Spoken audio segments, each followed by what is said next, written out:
So hey there, I'm back. And this time around, I came across this meme here and I thought I just had to share because there's also a real learning point behind it that I think is extremely important to understand in trying to value something. What has value? So let's look at this meme first. It is by Wojak Bitcoin Memes. His handle is WOJAKBITCOIN.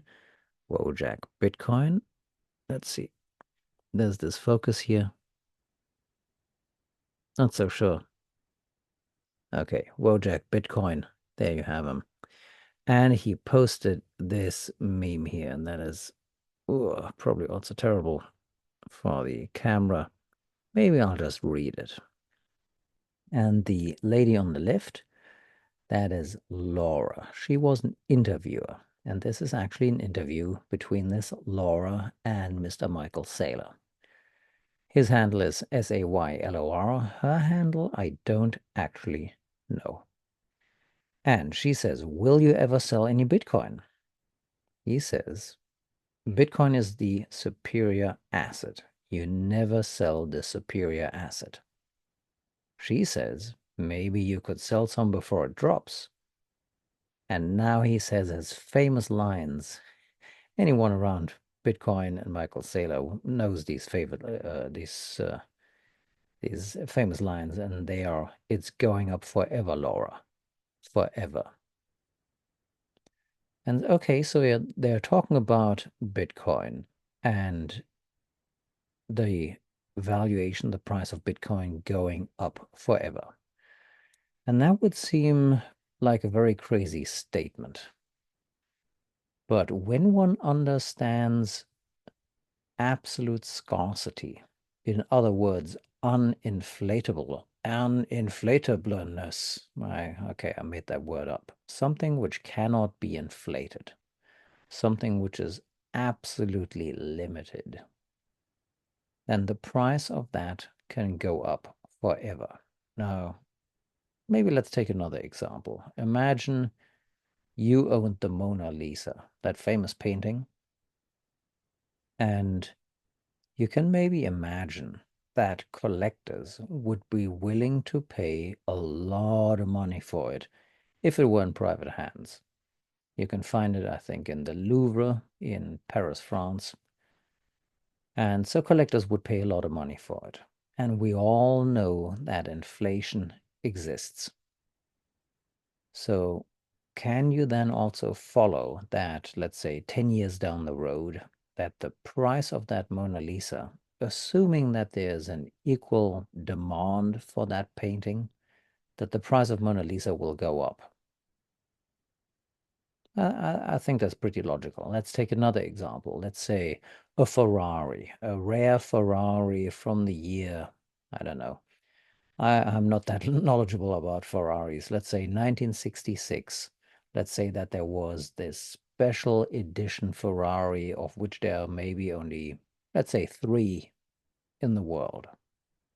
Could you imagine that the price of these three Ferraris, assume that they're in pristine condition and you can drive them and you just need to turn the key and they work, that the price of these three Ferraris keeps going up because of inflation? I think that seems pretty logical, does it not? Okay.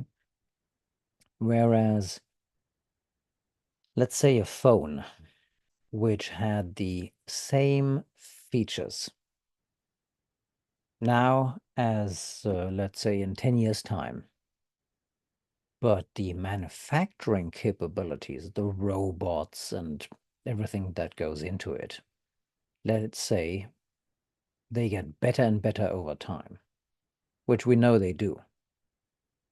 So the tools to manufacture such things which are not limited in number, they get better and better. So the price of a good that or of a thing, whatever that thing is, that is not limited, should go down over time because the way of manufacturing it makes the manufacture of this item cheaper and cheaper. Whereas a thing that is absolutely limited, which people desire, there the price will go up. Okay, so what is the most limited thing on Earth? It's your time. It is your time. Yes, medicine and healthy food and the like, healthy air, healthy water, clean water, healthy food makes you live, you have a better chance to live longer. But in the end, our days on Earth are numbered. There's just an absolute limit to it. And it doesn't matter how much money you have or whatever else, influence, at some stage we'll meet our maker. Okay, so what's the second most limited thing on Earth? So our time on Earth is absolutely limited. What is the second most limited thing on Earth? It's Bitcoin, because there will only ever be 21 million that will be manufactured. When we take gold, and that is secured by computer code, and yes, you could change it, somebody else could change it, but then it's not Bitcoin anymore, then it's something else. And you can, of course, choose to go to this something else. But I myself and everybody else who understands Bitcoin will not go to that something else. So that something else, it might inflate, it might not be limited, but that doesn't bother me nor anybody else who chooses the Bitcoin network, because we know that it is absolutely limited. So let's take something that we might already know of. Let's take gold. Gold is been around for tens of thousands, let's say thousands of years at least, and it's a known monetary good. Well, the thing with gold is the higher the price, the more companies go digging for more gold, and more gold is therefore found and put onto the market. Sure, it's being gobbled up. Sure, the population of the world is expanding, is increasing. But we are finding new gold. That means it is not limited. Therefore, the price of gold will never rise as fast as of Bitcoin, because Bitcoin is absolutely limited. It doesn't matter what you want or what I want or what anybody wants. The number of Bitcoin that will ever be produced is hard capped. And that makes the price of it go up forever. Because we know when you take a time span of 4 years or above, and there's reasons for that. We'll chat about that another time. So when you look at any 4 year time span or beyond, and any saver or value investor will look at such time spans, well, then it becomes hugely attractive. And why should you sell anything that you know of will become hugely attractive, meaning more valuable?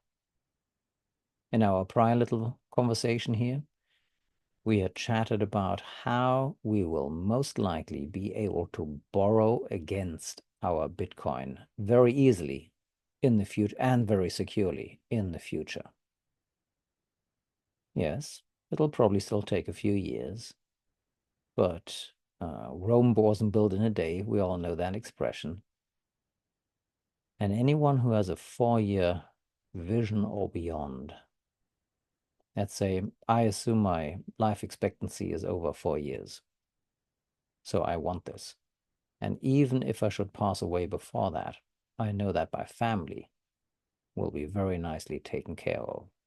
That is something that nothing else is able to provide for. No, nothing else will give me that. So Bitcoin is going up forever, Laura. That's why I'm never selling, and that's why real Bitcoiners will never sell. Unless, yeah, sometimes tragic things happen and one does need some liquidity. So good reason to keep it, because it's limited. With that, I'm signing off, and I'll just wrap up. Once again, I will never bring any monetization here. If YouTube brings something in, then so be it. That's not under my control. And the dollars that are coming from that, if and whenever some dollars come rolling in, I will donate them all to charity. I will choose the charities. Maybe I'll choose a couple and let you guys vote on it on X, on which charity you prefer. Let's see when it comes down the road, but you will never find interruptions on my channel. I just won't have that. I don't like it. I just like to be able to listen to a conversation and not be interrupted. And somewhere down the road, I will also make interviews. First of all, obviously, people have to get to know me a little, have to see how I am, what they can maybe expect from me. So I'm building a little bit of street cred here.